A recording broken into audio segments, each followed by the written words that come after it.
All right, Wilfred, out. No, I gotta make a video. No, please. No. All right, just sit there and don't move. I know they can't hear you, but just don't say anything because you'll throw me off. All right? Seriously.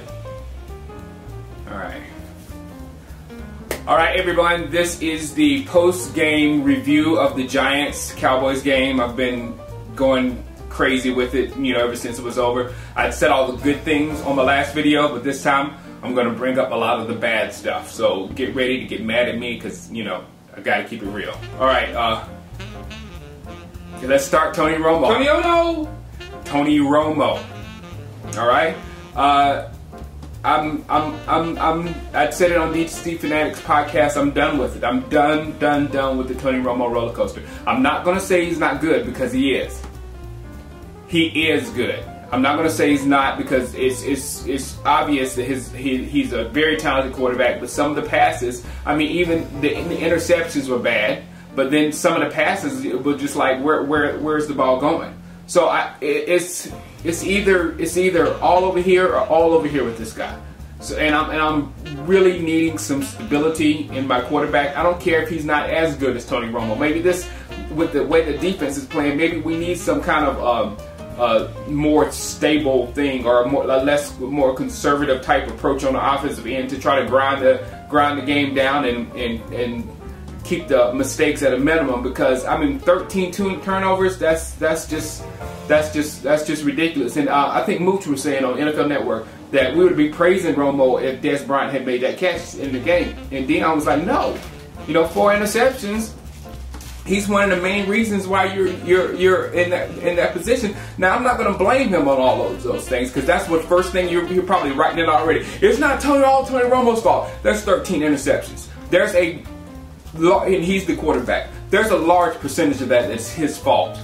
And one thing I've said it before, I said it on Twitter, that I'm sick of. I'm sick when Tony Romo goes and shows up. After every interception, it's like clockwork. He goes to the receiver and goes, you should've, right in front of the cameras. Now tell me, people, what's different between that and T.O. going, I'm open, showing up as quarterback? What's the difference? If you want to help situations, go sit down, take the printout and say, look what you did right here, and you should have went right here, or whatever. And furthermore, you've been with these receivers forever.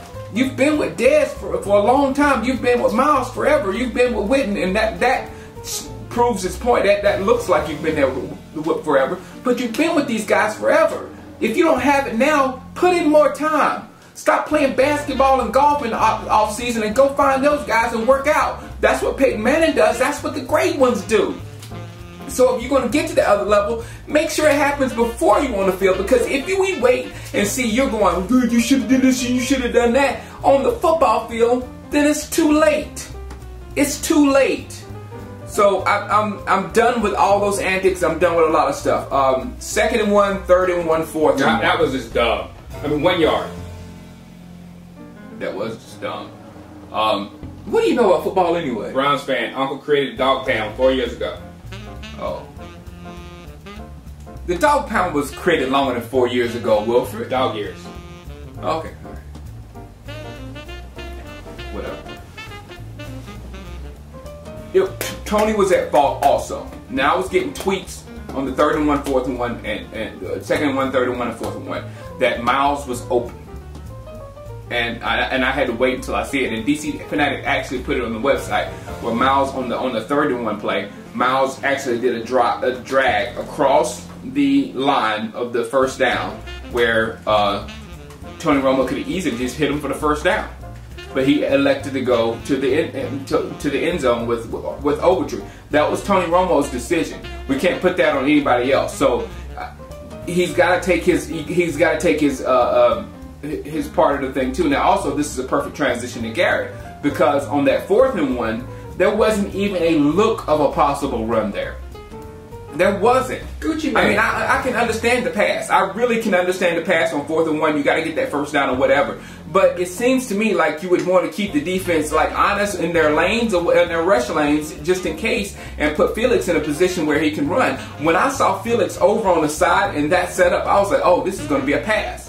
So you know, if the dumb mind like me said it, the defense was definitely saying that. So it was a lot on Jason Garrett also, and I blame Garrett for a whole lot. He's had a whole long time with this offense, and it's become a broken record with him. You say the same things over and over and over.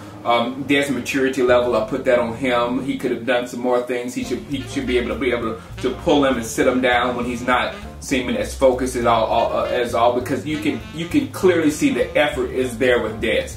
He is absolutely trying, but it seems like he doesn't have any guidance or anybody that's being tough on him or tough love or whatever. Now I'm going to get off Garrett quickly because it's a broken record. It could transition me over to Jerry Jones. Maybe Jerry Jones won't allow him to do that. You know what I'm saying? Maybe Jerry is that much in charge where he's doing things, and you see the Felix Jones things. I blame the Felix Jones thing on Jerry. Felix Jones, and I love Felix. Felix is one of my favorite players. Felix should have been cut or traded a long time ago. When he came in out of shape, you know, and failed the physically able to perform test or whatever, and then performed bad in preseason, that should have been your warning signs right there that we got to get this guy out of here, or he's not living up to what we need right now, whatnot. But it didn't happen, and we know that Jerry was. What are you doing? Stop! Stop! Stop! Don't bother you and when you're at your computer. Let a dog live.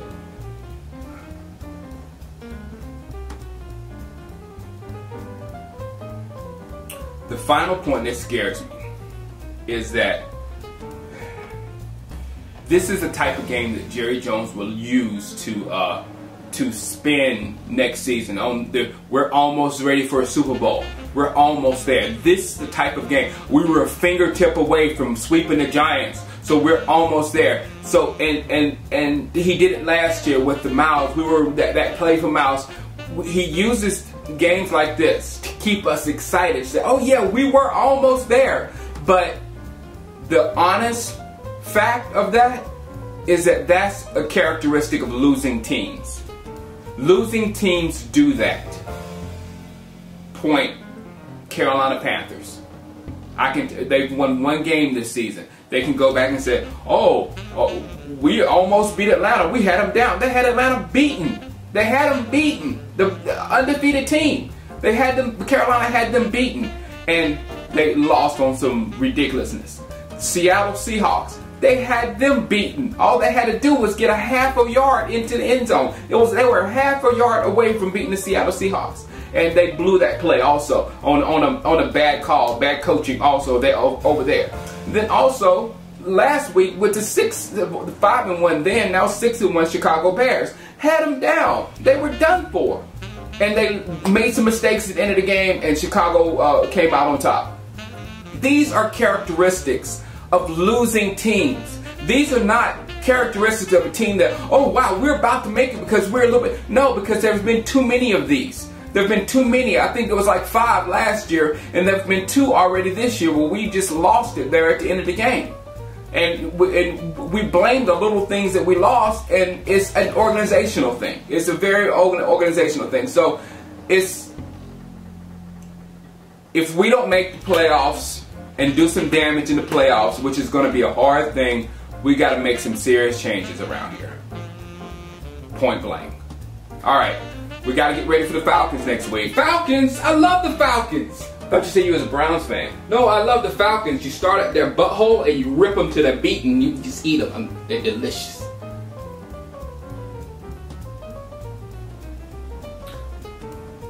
See you Thursday on my video, pregame video. Have a happy Halloween. All right, bye.